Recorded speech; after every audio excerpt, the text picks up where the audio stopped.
작년에 어르신들의 입장을 제한하는 노시니어 존, 이제 어르신들이 들어오지 못하는 카페나 식당들이 생겼다라는 기사를 보았습니다. 그런 정책을 지지하는 이유가 있었습니다. 일부 어르신 중에 이제 진상 고객이 있다라는 겁니다. 공공장소에서 소리를 크게 지르시는 분들이 계시고, 또 셀프로 음식을 드시고 나서 이제 그릇을 치워야 되는데 치우지 않고 그냥 자리를 떠나시는 분들도 계시다라는 거예요. 그리고 손님이 앉을 공간을 너무 많이 차지하기도 하고, 또 소파에 다리를 올리는 그런 분들이 계시다. 그럼에도 불구하고 이제 존경을 받으셔야 되는 어르신들이 마치 이제 찬밥 신세처럼 여겨지는 것 같아서 그 기사를 보고 참 마음이 씁쓸했던 적이 있었습니다. 요즘 사회를 보면 세대 차이가 당연히 있지만 이 세대 간의 소통을 하려는 노력이 사라진 것 같아서 참 안타까운 마음이 듭니다. 이제 꼰대라는 말이 이제 젊은 층들 사이에서 굉장히 많이 사용되고 있는데, 이 꼰대라는 뜻이 무엇입니까? 자기의 경험을 강조해서 젊은 세대들의 생각과 의견을 무시하거나 경시하는 사람을 가리키는 말이거든요. 근데 문제는 이 꼰대라는 프레임 때문에 어르신들에게 마땅히 받아야 되는 그 바른 교훈조차도 받아들이려고 하지 않는 모습을 보인다라는 거예요. 여러분, 물론 옛날과 현대가 달라진 점이 많이 있습니다. 환경도 달라지고 직업도 달라졌습니다. 그럼에도 우리 사회에서 변하지 않는 것이 있어요. 환경이 바뀌어도 인간이 마땅히 가져야 되는 삶의 목적과 태도는 바뀌지 않았습니다. 역사를 잊은 민족은 미래가 없다라고 하죠. 그래서 우리 어르신들이 가지고 있었던 그 지혜에 대해서 우리가 무시하게 될 때 기술은 발전할지 몰라도 인간 사회가 마땅히 지켜야 되는 그 의미, 또 가치, 윤리들이 퇴보되게 되는 것입니다. 디모데 전서는 바울이 에베소에서 발생하고 있는 여러 문제들에 대해서 젊은 사역자 디모데에게 조언을 전해주고 있어요. 특별히 오늘 말씀을 보면 1절과 2절 말씀 우리 같이 한번 읽어보도록 하겠습니다. 시작. 젊은이에게 형제에게 하듯 하고 늙은 여자에게는 어머니에게 하듯 하며 젊은 여자에게는 온전히 깨끗함으로 자매에게 하듯 하라. 여러분, 무슨 말입니까? 젊은 사역자 디모데에게 교회 안에서 모든 관계에 있어서 좋은 관계를 맺어라 라고 말하고 있습니다. 여러분, 교회 안에는 남녀노소 다양한 사람들이 있습니다. 저도 목회자지만 목회에 있어서 가장 중요한 것을 꼽으라고 한다면 관계입니다. 그런데 나이도 다르고 자라온 배경도 다르고 사는 환경도 다른 사람들과 골고루 좋은 관계를 맺는다는 것은 쉬운 것은 아닙니다. 근데 이것은 목회자에게만 해당되는 조언이 아니에요. 교회 안에 있는 모든 성도들도 마찬가지입니다. 다양한 사람들, 나와 다른 사람들과도 좋은 관계를 맺을 때 그 신앙이 자라게 되는 것이죠. 요즘 막 개척된 교회 소식을 들어보면 특별한 교회들이 있습니다. 어떤 교회는 이 젊은이들이 굉장히 많이 모이는 교회들이 있습니다. 또 어떤 교회는 이 젊은 부부를 특별히 대상으로 삼고 사역을 하는 교회들도 있어요. 그런 교회들에게 장점이 있겠죠. 비슷한 처지에 있는 사람들이 모여 있기 때문에 훨씬 소통을 하는데 편합니다. 내 또래들과 이제 이야기를 나누는 것이 얼마나 편하겠습니까? 그리고 관심사도 갖고 유용한 정보를 나누기에도 굉장히 좋습니다. 특별히 노력하지 않아도 쉽게 공감이 가고 하나 될 수가 있는 거예요. 그런데 저는 그런 교회들을 보면서 물론 시작은 그렇게 할 수 있지만 궁극적으로 교회가 가야 되는 방향은 그게 아니다라고 생각합니다.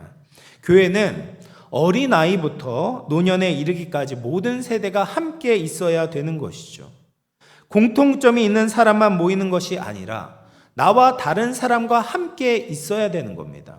예수님 때문에 나와 다른 사람과 만나게 되고, 예수님 때문에 나와 다른 사람을 사랑하게 되고, 예수님 때문에 나와 다른 사람과 하나 되는 공동체가 예수님께서 기뻐하시는 공동체라고 믿습니다.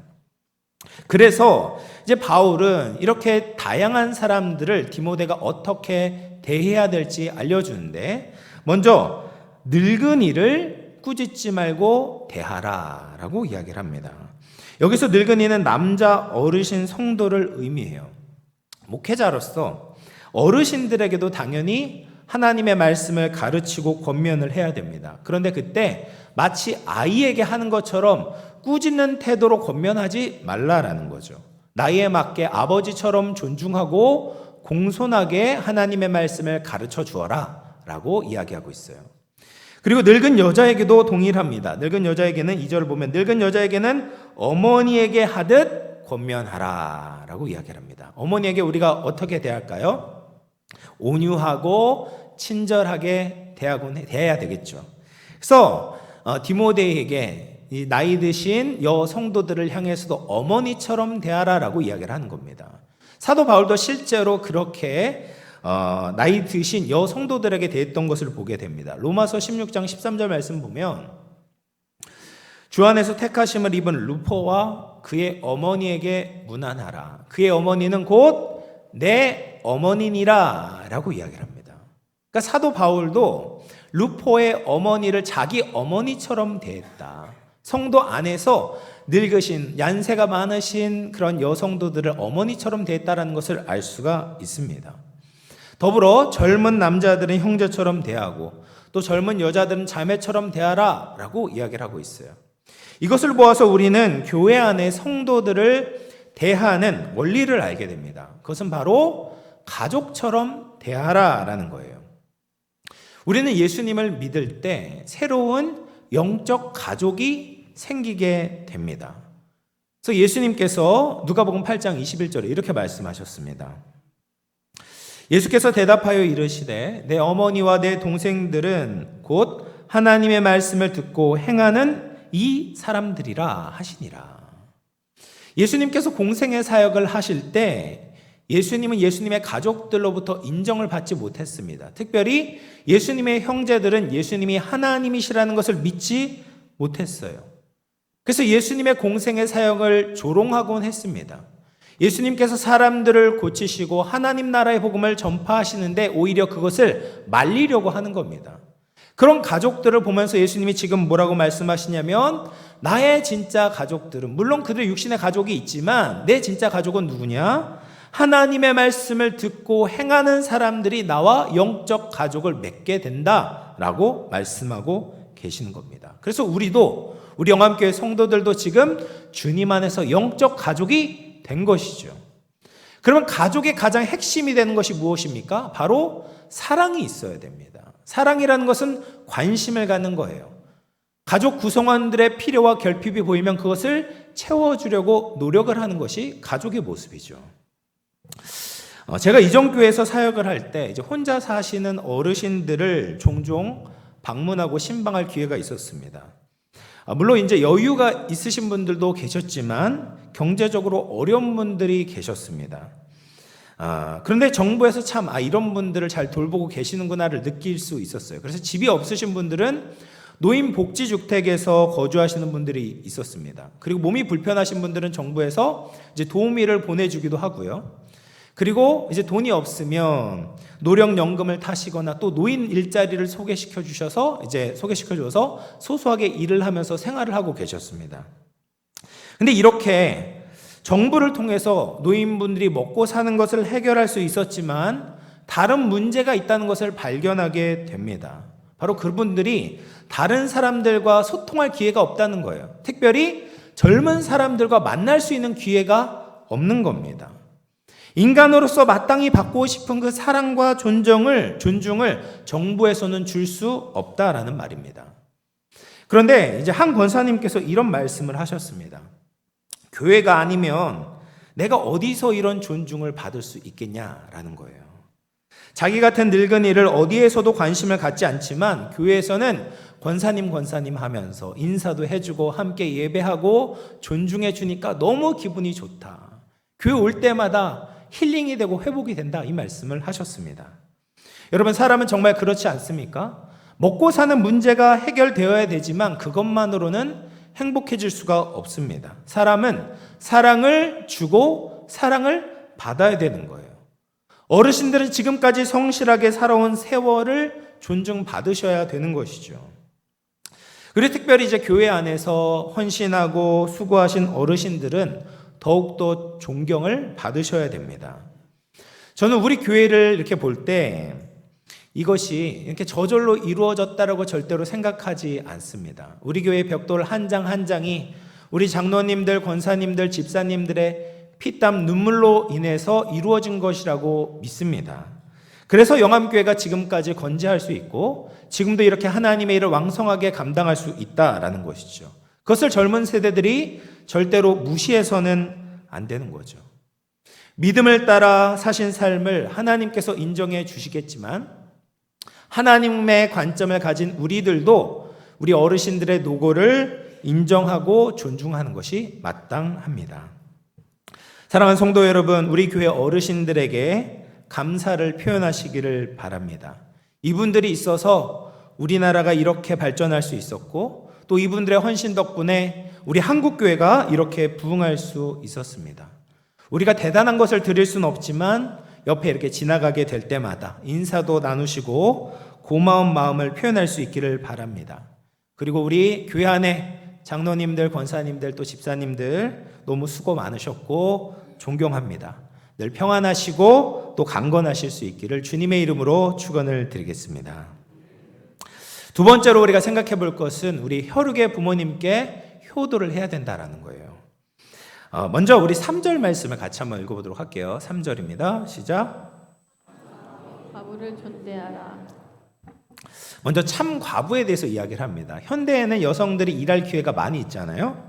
그런데 고대 여성들은 경제적으로 철저히 남편을 의존해야 됐습니다. 그런데 남편이 먼저 세상을 떠나게 되면 이 과부는 살 수 있는 길이 없어요. 스스로는 경제적인 활동을 할 수가 없습니다. 그래서 다른 사람의 도움을 받아야 되는데 방법이 두 가지가 있어요. 첫 번째는 재혼을 해서 새로운 남편을 만나거나 아니면 두 번째로는 장성한 자녀들이 어머님을 재정적으로 도와줄 때만 생계를 유지할 수가 있었던 것이죠. 근데 이 3절에 나오는 참 과부는 어떤 사람들이냐면 다시 결혼할 수 없을 정도로 연로한 여성, 그리고 부양해줄 자녀들이 없는 과부를 의미하는 것입니다. 그래서 초대교회는 이런 참 과부를 도왔다라는 것이죠. 여러분, 사회적 약자의 대명사인 고아와 과부와 나그네를 돕는 것은 구약 성경에서부터 계속해서 강조해온 하나님의 명령입니다. 신명기 10장 18절 19절 말씀 우리 같이 읽어보겠습니다. 시작. 고아와 과부를 위하여 정의를 행하시며 나그네를 사랑하여 그에게 떡과 옷을 주시나니 너희는 나그네를 사랑하라. 전에 너희도 일곱 땅에서 나그네 되었음이니라. 우리가 고아와 과부와 나그네와 직접적으로 관련이 없을 수 있죠. 그럼에도 불구하고 하나님께서는 그들을 도와주라라고 말씀하십니다. 왜냐하면 너희가 예전에 고아와 과부와 나그네였지만 하나님께서 은혜를 베풀어 주셨기 때문이다 라고 말씀하고 계십니다. 여러분, 우리 영적으로 정말 고아와 같은 자들이었습니다. 우리를 낳아주신 하나님을 배반했고 내 마음대로 떠나가 고아가 되어버렸습니다. 그런데 하나님께서는 그런 우리들을 불쌍히 여겨주셔서 우리를 다시 불러주시고 하나님의 자녀로 삼아주셨습니다. 뿐만 아니라 우리는 과부와 같았습니다. 우리를 보호해주고 필요한 것을 공급해 주었던 남편이 사라져버렸습니다. 그런데 예수님께서 우리의 신랑이 되어주셔서 우리를 보호해 주셨고 목말라 있던 우리의 사랑을, 우리가 사랑받고 싶은 마음을 충만하게 채워주셨던 것이죠. 또 우리는 나그네와 같았습니다. 본향을 떠나서 어디로 가야 할지 몰랐던 나그네였습니다. 그런데 예수님께서 우리를 구원하실 때 천국의 거처를 예비해 놓으신다라고 말씀하고 계십니다. 그래서 우리는 돌아갈 곳이 있는 것이죠. 의와 희락과 평강이 충만한 천국으로 우리는 들어가게 되었습니다. 이런 하나님의 은혜를 받았기 때문에 그 은혜를 기억하면서 사회적 약자, 특별히 교회 안에 있는 약자들을 존대하라, 참 과부를 도와주라 라고 말하고 있어요. 그런데 참 과부가 아닌 과부들도 교회 안에 있었던 겁니다. 그 과부들을 어떻게 대해야 되는가? 4절 말씀 보시면 같이 읽어볼게요. 시작. 만일 어떤 과부에게 자녀나 손자들이 있거든 그들로 먼저 자기 집에서 효를 행하여 부모에게 보답하기를 배우게 하라. 이것이 하나님 앞에 받으실 만한 것이니라.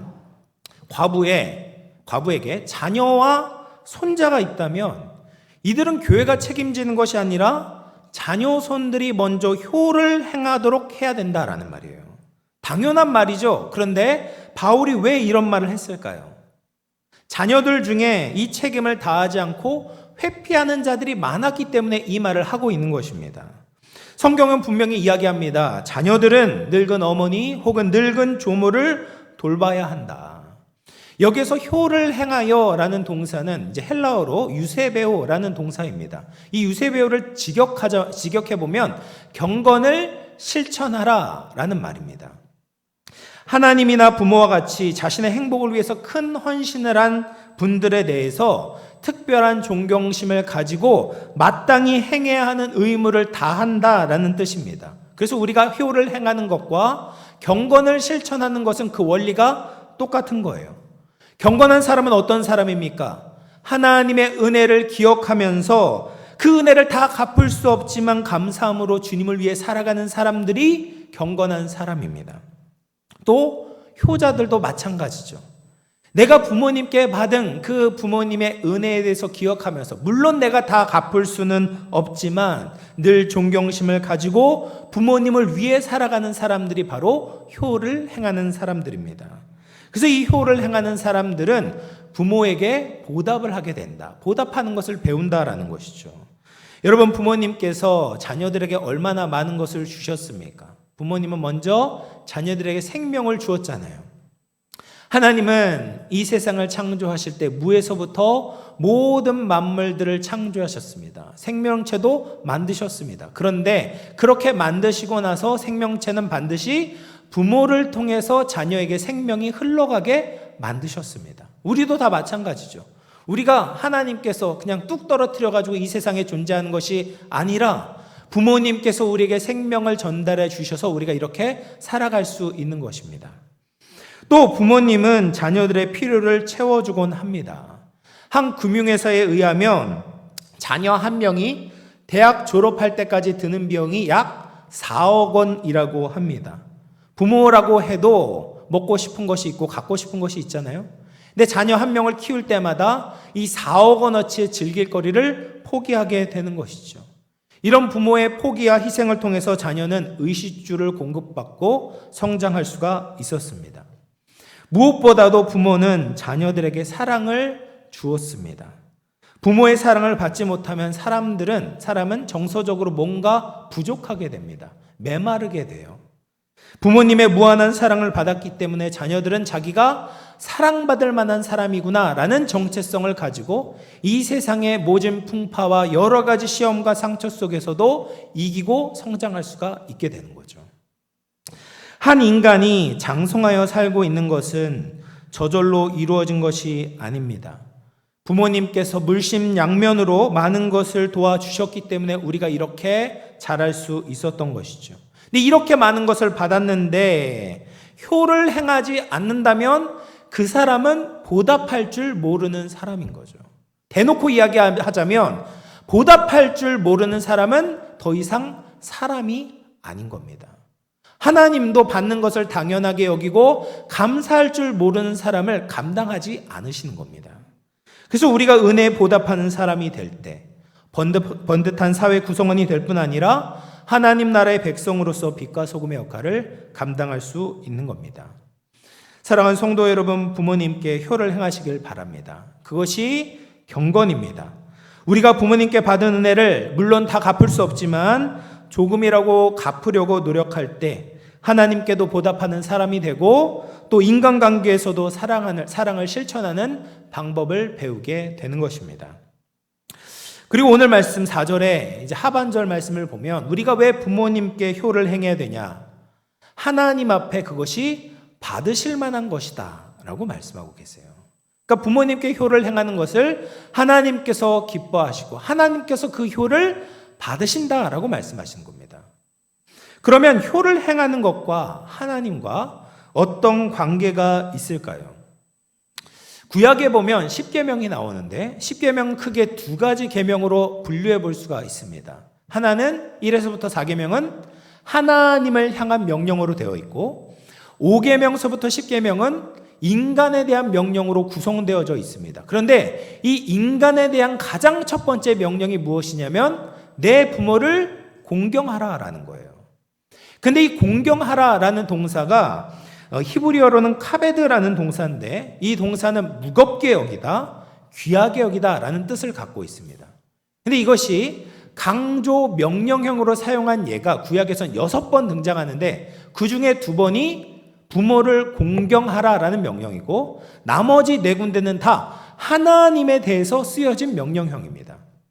그러니까 하나님께만 쓰여진 동사가 바로 이 공경하다, 카베드라는 동사라는 거예요. 왕에게도 쓰이지 않고 제사장에게도 쓰이지 않습니다. 하나님께만 쓰이는 이 공경하다라는 명령이 바로 부모님께 사용되어졌다라는 말이에요. 다시 말해서 부모님을 공경하라라는 것은 하나님의 대리자로서 부모님을 존중하고 무겁게 여겨라라는 겁니다. 이렇게 부모님을 공경하는 것과 하나님을 공경하는 것이 연결되어져 있다는 것을 볼 수가 있는 것이죠.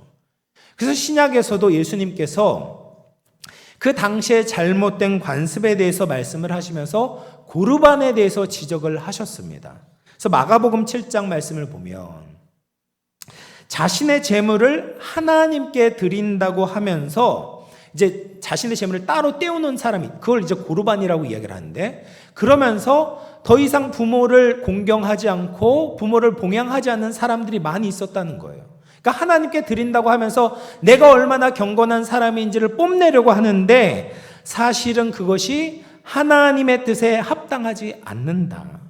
하나님의 말씀을 오히려 폐하는 것이다 라고 예수님께서는 가르쳐주고 계시는 겁니다.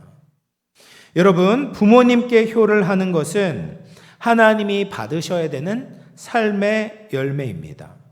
하나님께 영광을 돌린다고 하면서 부모님에 대한 책임을 등한시하는 사람은 하나님께서 함께 하시지 않고 하나님께서 복을 주시지 않는 거예요. 하나님이 우리 인간에게 주실 수 있는 가장 좋은 복 중에 이 2가지가 있습니다.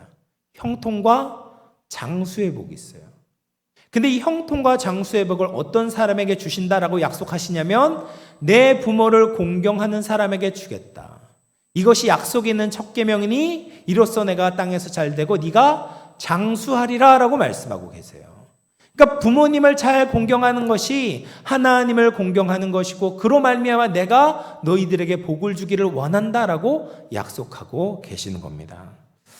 사랑하는 성도 여러분, 부모님께 효를 행함으로 하나님을 기쁘시게 할 수 있기를 축복합니다. 그러면 우리가 부모님을 어떻게 공경해야 되겠습니까? 기본적으로 효도란 부모님을 육체적으로 편안하게 해드리는 것이 효도입니다. 음식이나 옷이나 잠자리나 용돈이나 또 물질적인 것에서 불편하지 않도록 해드리는 것이 이제 효도의 기본이다라고 할 수 있겠죠. 근데 더 나아가서 효도는 무엇입니까? 정신적으로 부모님의 뜻을 잘 받들어서 순종하는 것이 효도입니다. 잠언 23장 22절 말씀. 23장. 예, 우리 같이 한번 읽어보겠습니다. 시작. 남에게 청종하고 늙은 어미를 경히 여기지 말지니라. 네. 연세가 드시면 이제 말씀이 좀 많아지십니다. 대부분 좀 많아지시는 것 같아요. 근데 어떤 글을 보니까 그 이유를 이렇게 설명을 하더라고요. 소나무가 솔방울을 갑자기 많이 맺게 될 때가 있는데 그러면 얼마 있다가 그 소나무가 죽게 된다고 합니다. 그래서 자기의 생명이 얼마 남지 않은 것을 알고 솔방울을 많이 남겨서 자기의 종족을 보존하려고 한다라는 거예요. 근데 사람도 마찬가지다라는 거죠. 사람이 이제 연세가 들게 되고 죽음이 가까이 오는 것이 느껴지면 자기 자녀들에게 좋은 이야기를 들려줌으로써 자녀들이 안전하게 잘 자랄 수 있도록 자녀를 지키려고 이렇게 말씀을 많이 한다라는 글을 읽어본 적이 있습니다. 여러분, 부모님의 말씀을 잘 듣고 따를 때 마음을 편안하게 해드리는 효도가 됩니다. 그렇게 잘 말씀을 잘 들을 수 있는, 청종할 수 있는 저와 여러분 되기를 주의 이름으로 축원합니다. 그리고 이제 세 번째, 더 높은 수준의 효도가 있다고 해요. 인격적으로, 사회적으로, 무엇보다도 신앙적으로 높은 이름을 얻어서 부모님을 명예롭게 해드리는 것이 효도입니다. 시골에 가면 이제 자녀들이 좋은 대학에 들어가거나 출세하게 되면 동네 어귀에 현수막을 달아놓습니다. 그러면서 아무개 아들 서울대학에 입학했다. 아무개 아들 어떤 고시에 통과를 하게 됐다. 연예대상을 탔다. 이러면서 이제 플랜카드, 이제 현수막을 붙여놓으면서 부모님의 이름을 높이게 되죠. 사회적으로 명성을 얻는 것도 물론 귀한 일이지만, 근데 그것보다도 더 중요한 것은 하나님 나라의 백성으로 신앙생활을 잘하고 하나님 나라의 귀하게 쓰임을 받게 될 때 하나님 앞에서 부모님을 명예롭게 해드리는 것이 되는 것입니다. 잠언 23장 24절 말씀을 보시면 같이 읽어볼게요. 시작. 부인의 아비는 크게 즐거울 것이요 지혜로운 자식을 낳은 자는 그로 말미암아 즐거울 것이니라. 여러분, 부모가 가르친 대로 의를 행하고 지혜롭게 행하면서 하나님을 경외하고 믿음의 가정을 대대로 세우는 것처럼 부모의 마음을 흡족하게 해드리는 것은 아마 없을 것입니다. 이것은 부모님이 돌아가셔도 할 수 있는 효도 중에 하나예요. 부모님이 천국에 가셔서 이 자녀들을 보시면서 자녀들이 신앙생활을 잘하고 하늘의 상급을 쌓는 것을 보면 천국에서 얼마나 기뻐하시겠습니까? 이러면서 천국에 계시면서도 안심하시면서 다시 만날 소망을 가지고 계시지 않겠어요? 그래서 부모님이 천국에 가셨어도 우리가 이 땅에서 신앙생활을 잘하는 것이 부모님께 효도하는 길인 것이죠. 이 세 가지 효도 방법에 비춰볼 때 여러분 효도를 잘 하고 계시는지 모르겠습니다. 저도 솔직히 이야기하면 어버이 주일만 되면 할 말이 없어요. 불효자는 울 뿐입니다. 잘해야죠. 잘해야 됩니다. 그런데 제가 이제 어버이 주일 설교를 준비하면서 책 한 권을 보게 되었습니다. 그 책 제목이 뭐냐면 다시 태어나도 제 부모님이 돼 주실 수 있나요? 라는 책이었어요. 이 저자의 아버지가 암에 걸리신 겁니다. 전립선 암에 걸리셔가지고 2년 동안 투병 생활을 하시고 좀 좋아졌는데 위장에 또 암이 전이가 돼서 수술을 받으시게 된 거예요. 근데 2년 뒤에 또 방광으로 암이 전이가 되셔서 가지고 이제 힘들게 투병 생활을 하시고 또 이 큰아들인 저자가 아버지를 모시면서 있었던 일을 모아서 책을 냈습니다. 근데 그 중에 이런 이야기가 있었습니다. 하루는 이제 아버님 집 거실을 병실처럼 만들었는데 아버지와 함께 아버지를 돌보면서 같이 누워서 잠을 자게 되었다고 해요. 근데 갑자기 한밤중에 부스럭부스럭 소리가 난 겁니다. 일어나 보니까 아버지가 화장실을 가시려고 하는 거죠. 링거를 맡고 계셨는데 그 바늘이 꼬이지 않도록 잘 모시고 화장실로 간 겁니다. 아버님께서 용변을 마치시고 이제 뒤처리를 도와드리려고 했는데 팬티와 내복을 보니까 묽은 용변이 묻어 있었던 거예요.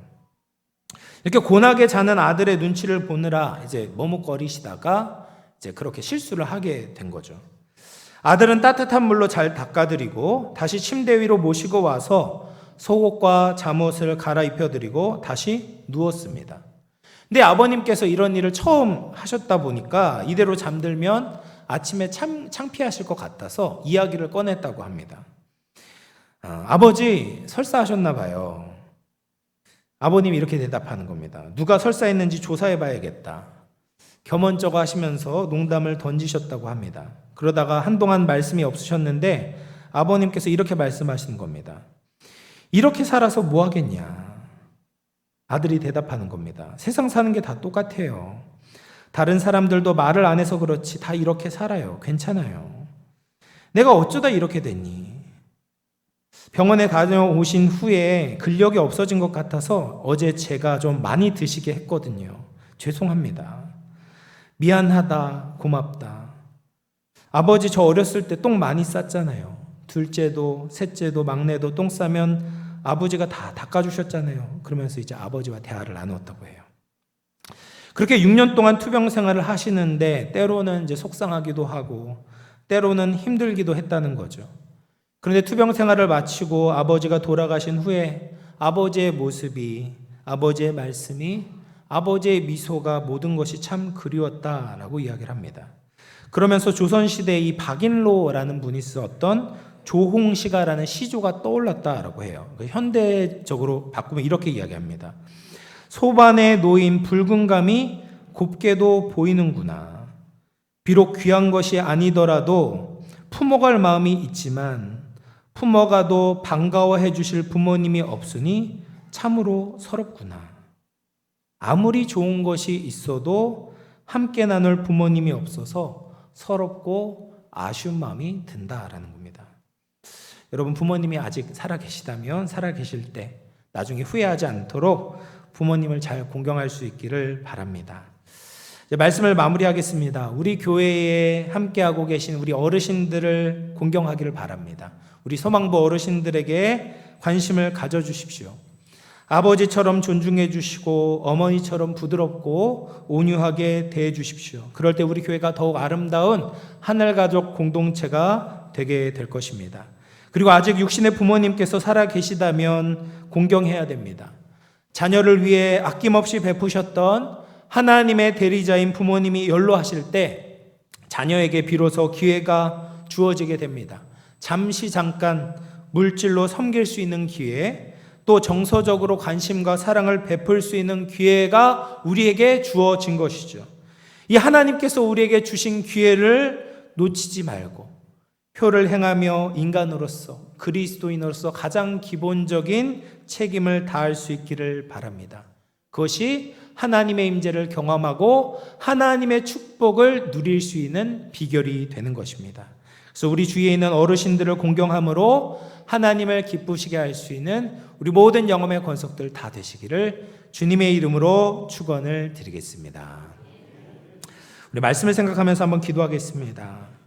우리 교회에 있는 어르신들을 가족처럼 존중하고 사랑하게 하여 주시옵소서. 그래서 우리 영암교회가 아름다운 하늘가족 공동체를 이루게 하여 주시옵소서.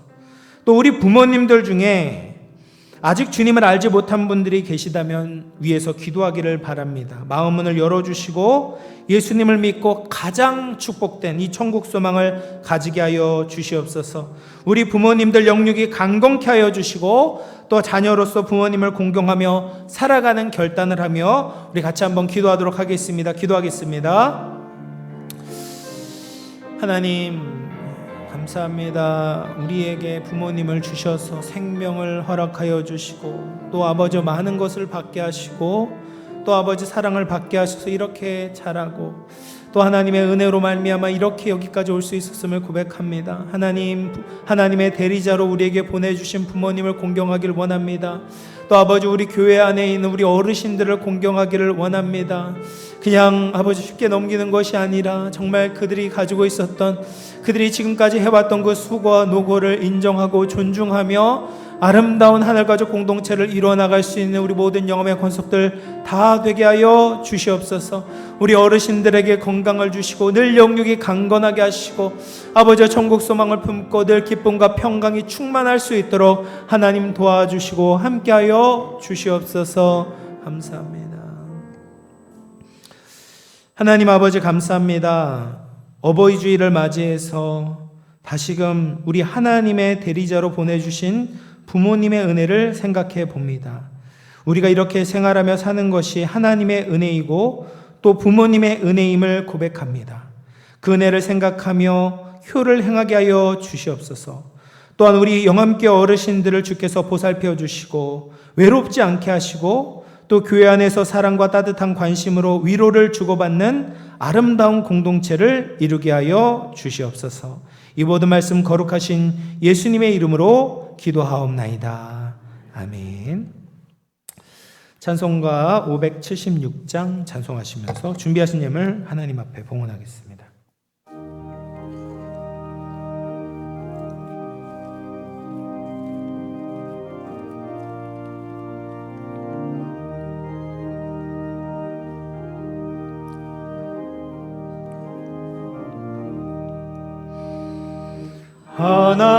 하나님의 뜻을 따라 태어난 생명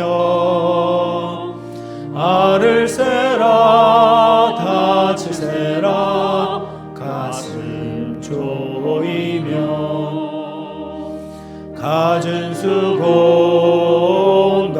평생 모두 바쳐서 어머니는 지성으로 나를 키우셨네. 잘 자라서 이 세상에 소금이 되고 어서 커서 어두운 세상 빛이 되라고. 자나깨 나 오직 한마 밀고 또 밀고 어머니의 기도 소리 잊지 못하겠네. 나를 위해 고운 얼굴 주름이 지고 나를 위해 검은 머리 휘어졌으니 하늘 높다 바다 깊다 말을 하지만 어머니의 사랑보다 더는 못하리라. 은혜와 사랑이 풍성하신 하나님, 오늘도 살아계신 하나님의 말씀을 듣게 하시니 감사합니다. 한평생 수고하신 어르신들을 존대하며 특별히 부모님들을 공경함으로 하나님을 공경하는 우리 모든 영혼의 권속들 되게 하여 주시옵소서. 오늘도 받은 은혜 감사하여 하나님 앞에 감사헌금을, 11조헌금을, 해외 선교헌금을, 장학헌금을 여러 가지 목적과 감사함으로 봉헌하여 드립니다. 정성껏 드린 손길을 기억하시사 하늘의 신령한 은혜와 땅의 기름진 복으로 채워 주시옵소서. 마음의 질병, 육신의 질병으로 고통받는 환우들을 주께서 불쌍히 여기시고 주의 전능하신 능력으로 치유하여 주시옵소서. 감사드리오며 거룩하신 예수님의 이름으로 기도하옵나이다. 아멘.